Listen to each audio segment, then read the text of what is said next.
We've been receiving, but nothing gets out. Is he alive? Oh, yeah. Yeah. We've got years of messages stored. Cooper.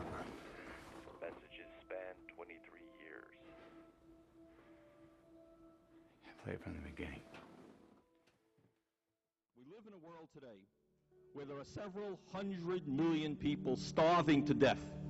They're starving to death right now. All over this country today, there is a certain demoralization.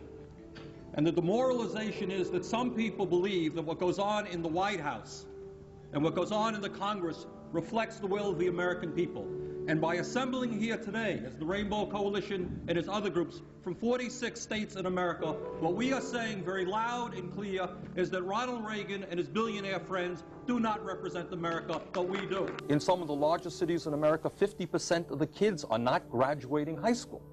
The cost of college education in this country is zooming up, so you have to be a wealthy person to send your kid to college. There was once a dream that my parents had and many people's parents had, that if you work hard and go to school, you can get a college education. But what people like this gentleman do not know is, for example, that in Scandinavia, in Sweden, you've had socialist governments for decades, that in fact that country is probably, in most respects, more democratic than the United States. They have 80 or 90% of the people voting. They have strong labor unions. They have a more open media. They have a healthcare system guaranteeing healthcare to all of the people. Not to say that that's a utopia. But at a time when the wealthiest people of this country have seen a tremendous increase in their income, while at the same time the standard of living of working people and poor people has declined, I will be damned if I will vote for a proposal which will stick it to the middle class and the working people. And Mr. Speaker, I've got a problem. I've got a problem with a president and a Congress which allows 5 million children to go hungry,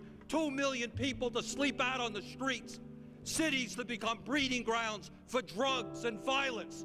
And they say, we're getting tough on crime. If you want to get tough on crime, let's deal with the causes of crime. Let's demand that every man, woman, and child in this country have a decent opportunity and a decent standard of living.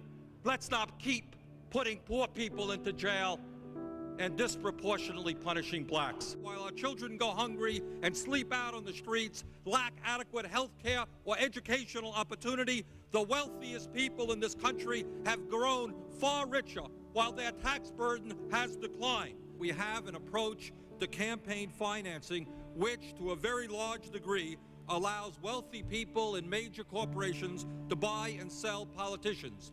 The rich get richer, the poor get poorer, and ordinary Americans are shut out of the political system. The United States today is one of 2 nations in the industrialized world that does not have a national health care system. That has to do with campaign finance reform. The United States today, the chief executive officers are seeing their salaries soar, and the gap between the rich and the poor grows wider. 10 million Americans are unemployed. That has to do with campaign finance reform.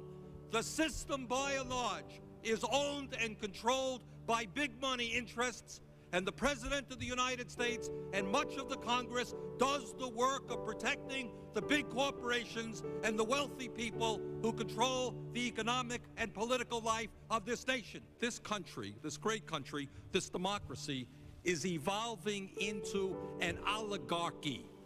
And an oligarchy is a country in which a few people have tremendous wealth and tremendous power and exercise that wealth and that power over all. We have seen a situation where we give huge tax breaks to the wealthy and you have 2 million people sleeping out on the street. Billions of dollars into all kinds of obsolete weapons.